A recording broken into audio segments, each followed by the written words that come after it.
Hello everyone, আসসালামু আলাইকুম। আশা করি আপনারা সকলেই ভালো আছেন।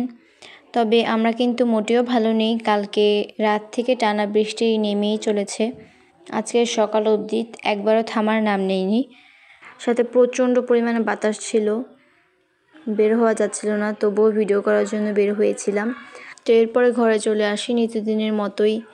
বেডটাকে আগে রেডি করছিলাম।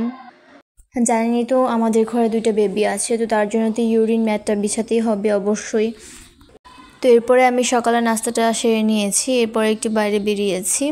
তো আমাদের একটা পেঁপে গাছ পড়ে গিয়েছে, খুব বড়ই ছিল আর অনেক পেঁপেও ধরেছিল। তো আমি সেটাই দেখতে গিয়েছিলাম। আম্মু এটাকে আবার নতুন করে ফিক দিয়েছে যাতে ওইটা আবার বাঁচতে পারে। তো এই তো দেখতে পাচ্ছেন পেঁপেগুলো, এতগুলো পেঁপে তো আর খাওয়া যায় না, তো যার কারণে কিছু দিয়ে দিয়েছি আর কিছু ফ্রিজে রেখে দিব পরবর্তীতে খাওয়ার জন্য। তো একটা পাকা পেঁপে ছিল, সেইখানে আম্মু এটা কেটে দিয়েছিল আমাকে। তো এরপরে আমার কিছু জামা কাপড় আয়রন করার দরকার ছিল, আমি সেটাই করে নিচ্ছিলাম।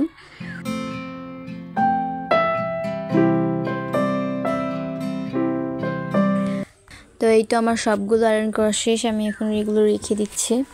এরপর ফ্রেশ হয়ে খাওয়া দাওয়া করতে চলে এসেছি। তো এই তো আম্মু রান্না করে নিয়ে এসেছে ভাজি আর তরকারি, সাথে ডালও ছিল। তো খাওয়া দাওয়া শেষে বিকেলের দিকে পেঁপের পায়েস রান্না করবে আম্মু বলছিল যেটা, তো এর জন্য এখানে কাঁচা পেঁপে নিয়েছি অর্ধেকটা। তো এরপরে এটাকে কেটে নিব।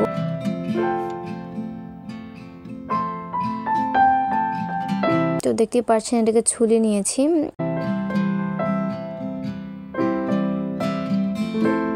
এখানে 2টা টুকরো দেখতে পাচ্ছেন, বড় যে টুকরোটা এটা কিন্তু ব্যবহার করব, পুরোটা দরকার নেই। আমরা যেহেতু পরিবারে সদস্য কম, তো যার কারণে অল্পই রান্না করা হবে। তো এখন এটাকে একটা গ্রেটারের সাহায্যে গ্রেট করে নিব। গ্রেটারের যে বড় ছিদ্রটা আছে এটার সাহায্যে গ্রেট করে নিচ্ছি। তো এই তো সবগুলো গ্রেট করা হয়ে গিয়েছে। এখন আম্মু একটা পাত্রে পানি দিয়ে দিচ্ছে, এরপর পেঁপেগুলোকে সিদ্ধ করে পানি ঝরিয়েই রাখবে। তো সিদ্ধ করা হয়ে গিয়েছে, এখন দুধ জাল দিয়েছে। তো এরপর এখানে স্বাদ অনুযায়ী চিনি দিয়ে দিবে, যার যার স্বাদ অনুযায়ী মিষ্টিটা দিবেন। তো এরপরে নাড়াচাড়া দিয়ে যখন বলক উঠে আসবে তখন সিদ্ধ করে রাখে পেঁপেটা দিয়ে দিবে আর এটাকে জাল করতে থাকবে যতক্ষণ না পর্যন্ত এটা একটু ঘন হয়ে আসছে। তবে বেশি ঘন না, একটু ঘন হয়ে আসলে এটা নামিয়ে নিবে। তো এটা তৈরি হয়ে গিয়েছে, কিন্তু পেঁপের পায়েস মানে এত বেশি পরিমাণে মজা ছিল। আমার কাছে কিন্তু পেঁপে অতটাও ভালো লাগে না, তবে এই ফিরনিটা কিন্তু খুব বেশি ভালো লাগছিল, যার কারণে আমিও খেয়েছিলাম। তো এই তো আবার ভাই বোনের মারামারি শুরু হয়ে গিয়েছে। বয়সের দিক দিয়ে যেহেতু ফাইজা রায়ানের থেকে বড়, তাই ওকেই মারে। সন্ধ্যার দিকে আব্বু বাজার থেকে ছোট পরি যেটা সেটা এনেছিল। বিকেলের দিকে বৃষ্টিটা একটু থেমেছিল, তো আব্বু গিয়ে এই পুরিগুলো নিয়ে এসেছিল। এই ছোট ছোট পুরিগুলো এত বেশি মজার, মানে প্রথমেই যে খাবে প্রথমবার খেলেই সে পাগল হয়ে যাবে, এতটা বেশি মজার হয় এই পুরিগুলো।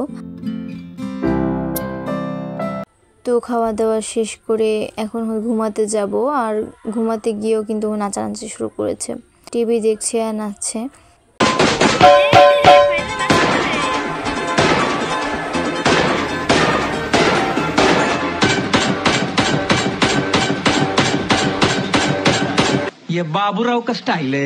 তো আজকের মতো এখানেই বিদায় নিচ্ছি, দেখা হবে নেক্সট কোনো ব্লগে। ততক্ষণ সবাই ভালো থাকবেন, সুস্থ থাকবেন, আর ভিডিওতে একটা লাইক দিয়ে চ্যানেলটাকে সাবস্ক্রাইব করে পাশেই থাকবেন। আল্লাহ হাফেজ।